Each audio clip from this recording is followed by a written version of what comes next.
Hola a todos y bienvenidos a otro curso en video traído a ustedes por Moldeo Interactive. Mi nombre es Ignacio Violi y en esta oportunidad les traigo la continuación de un video que aparentemente tuvo mejor repercusión de la esperada, que es el de buenas prácticas de Angular. Así es, hicimos un video de buenas prácticas en Angular con unas muy poquitas y la verdad es que resultó muy bien, la gran mayoría expresó su gran apoyo.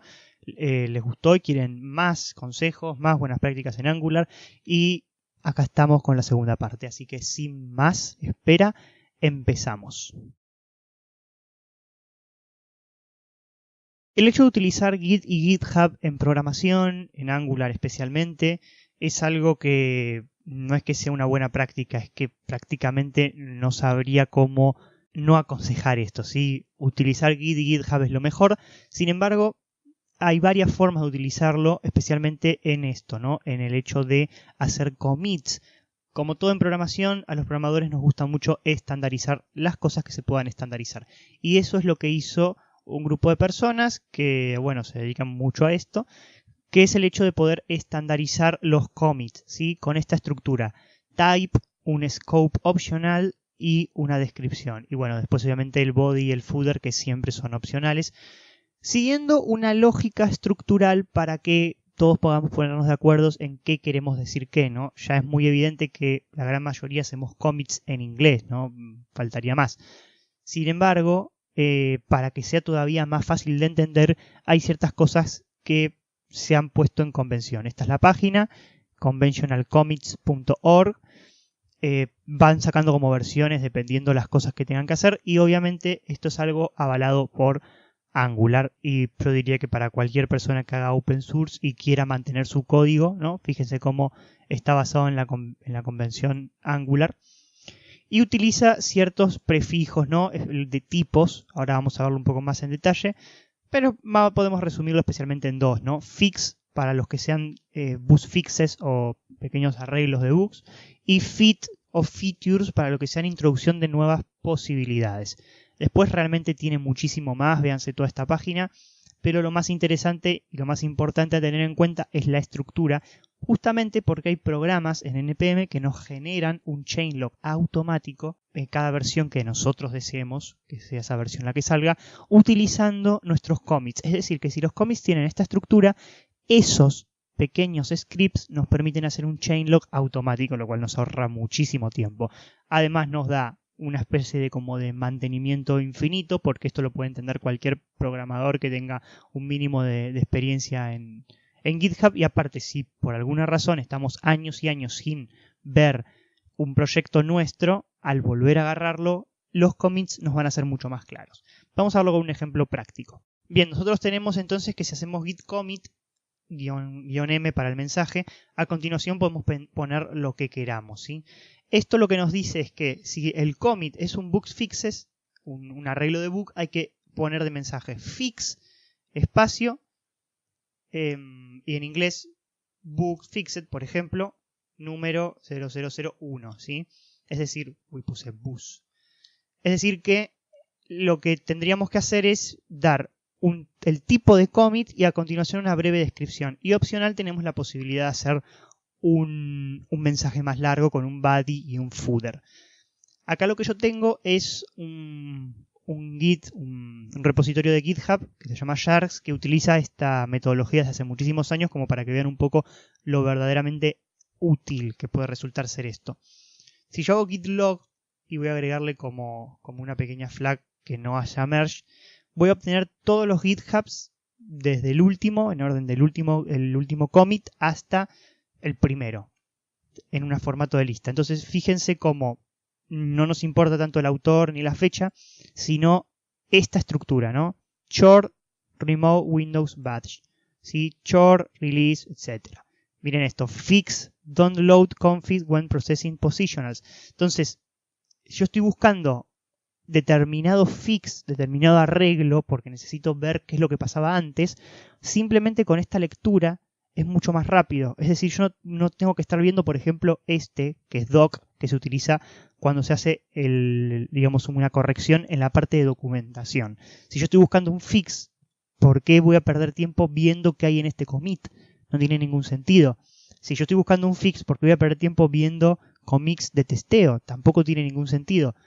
Y así podemos ver todos cómo va funcionando esta estructura de fix o de feature o de los otros tipos menos utilizados. Los que más utilizan son fix y feature. Y bueno, como pueden ver, no solamente esta persona o este grupo de personas lo aprovechan con simplemente el tipo y una breve descripción. También lo que hacen es escribir un mensaje mucho más largo que nos da una mejor interacción. Esto en Angular, como en todo proyecto de programación, es sumamente importante. Ya sé que quizás es una buena práctica un poco general, pero no está de más repetirlo. En Angular, cuando utilizamos Git y GitHub, esta es la forma convencional en la que tendríamos que hacer nuestros commits. Como bien explicamos en la primera parte de las buenas prácticas de Angular, existe la posibilidad de utilizar alias en TypeScript, en los archivos de TypeScript, para entonces, al modificar las rutas, no modificar todos los archivos que dependen de esa ruta. Bueno, ¿qué pasa con CSS, con SCSS, con LESS, con archivos de estilo CSS? Exactamente lo mismo, tenemos la posibilidad de modificar los alias de un modo muy sencillo. En este caso tengo un archivo dentro de first, que es un componente simple con CSS. Y por otro lado tengo en una carpeta core, dentro de la carpeta app, el archivo style.scss, al cual quiero redirigirme directamente desde el componente first. Si nosotros entramos a first, vemos que la dirección de first es dentro de otra carpeta distinta a la del componente core. Entonces, para llegar al archivo style.css desde el componente first, necesito hacer esto, ¿no? Entrar a editarlo, el SCSS, e importarlo de esta forma tradicional de CSS, ¿no? @import, ..barra, core, /style. De esta manera voy a tener la dirección directamente a style CSS, pero con el conflicto que al modificar el archivo CSS en cuestión, ya sea la ruta, no voy a poder volver de forma sencilla, voy a tener que volver a modificar todo. Lo mismo que nos pasaba con los alias en TypeScript. Y para esto tenemos los alias en SCSS.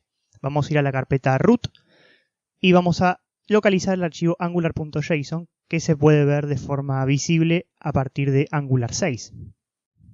Una vez dentro de este archivo, vemos que es un archivo JSON tradicional, y si localizamos architect build y dentro lo que son algunas de las modificaciones importantes, que es assets, styles y script, en esta misma jerarquía vamos a agregar una coma a continuación de scripts y escribir la condición para poder seleccionar una ruta a los archivos de estilos que queramos generar los alias, ¿no? Siempre con la coma a continuación de script, porque tiene que estar más o menos en esta jerarquía. Dentro de build vamos a escribir style, P mayúscula de preprocessor, option, empezando con O mayúscula, saliendo de las comillas 2 puntos, y podemos empezar a editarlo abriendo y cerrando los corchetes. Y dentro de sí mismo, llamando a otra de las líneas de jerarquía, que es include paths, paths con P mayúscula. De esta manera, con los 2 puntos fuera de las comillas, ¿sí?, podemos llamar a una lista mediante el uso de corchetes, y dentro de esto una lista de strings con las rutas. Sí o sí necesitamos llamar CRC porque es la ruta raíz donde va a estar todo nuestro style, ¿sí? Recuerden que CRC después adentro tiene app, y todo lo que esté dentro de CRC va a ser un style, pero para una ruta personalizada vamos a detectar que tenemos app/core como ruta, donde está nuestro style CSS, y esta va a ser la ruta en la cual se va a hacer el lineamiento del alias. Entonces, dentro de las comillas ponemos source/app/core, y todo lo que está dentro del core que sea de estilos ahora va a tener un alias. De esta manera, en nuestro componente first podemos volver a editar first.component.scss para hacer que el import funcione como un alias, ¿no? De esta manera. Dejamos el @import como está, pero en lugar de poner toda la línea de path, simplemente ponemos style. Y como lo estamos reconociendo desde el preprocessor, desde el Angular.json va a funcionar como un alias de la misma forma que funcionaba el anterior. Respecto a la estructura, esto por ahí es algo más vago, más bien son consejos acerca de cómo estructurar Angular. Varias cosas vienen por defecto, pero es bastante común en muchos repositorios encontrar modificaciones, no porque no se puedan hacer, sino en cosas que no tienen mucho sentido. Para empezar, el primer consejo creo que es algo básico. Acá hay una carpeta que se llama Assets. Esta carpeta sirve para poner todo lo que son imágenes, videos, sonidos, algún otro archivo al cual necesiten tener acceso. Sirve para eso. No pongan los archivos fuera de esto o incluso mezclados acá. Esta carpeta que dice app es solamente para archivos de programación que se van a usar netamente para programar o para testear.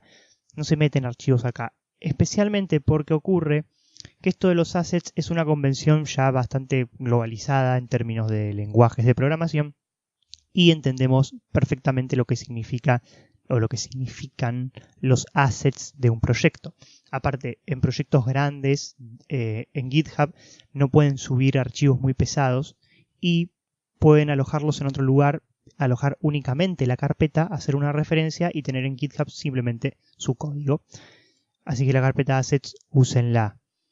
En otro orden de cosas, esto que pueden ver acá, los nombres que aparecen por defecto en Angular. Por ejemplo, acá tenemos app.component.html y tenemos otra referencia a app.component.sccss y así.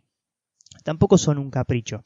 Fíjense cómo en esta carpeta, en la carpeta app, que es nuestra carpeta raíz de aplicación, tenemos dos archivos que se llamarían igual, app.ts.TypeScript, porque son TypeScript, porque la mayoría de archivos de programación en Angular son archivos TS, archivos TypeScript.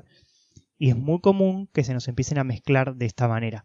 Fíjense cómo acá, si no supiésemos que esto es un service porque nos lo dice el nombre, no podríamos distinguirlo de un module o de una pipe, ¿no? Que podría haber un pipe. ¿Sí? Por ejemplo, acá no hay ninguna pipe, pensé que había. Pero bueno, podríamos tener pipes mezcladas con component, mezcladas con service, mezcladas con etcétera. Y esta cosa que parece que es muy simple de ponerle el nombre punto, el tipo de estructura de Angular, no lo es tanto, o sea, es como muy claro verlo así. Ya sé que parece algo bastante banal o algo muy nimio, pero es verdaderamente claro. No les cambien los nombres por más que puedan hacerlo si no tienen una razón verdaderamente fuerte. Traten de dejar esta estructura porque aparte es una convención de Angular, ¿no? Y yo ya sé que esto sería una buena práctica si Angular no lo hiciese y Angular lo hace por defecto, pero siempre se pueden saltear con unos pequeños scripts. Así que dejen estos nombres como están y en el caso de modificarlos, háganlo con una razón fuerte de fondo. Y el último de los consejos dentro de la estructura es que cada archivo, por ejemplo, cada archivo component, cada archivo service, debería tener absolutamente una sola de esas cosas. ¿A qué me refiero? Tenemos este archivo que es app.component.ts. Tiene un solo component. ¿Cuál? El component app. Es sumamente claro.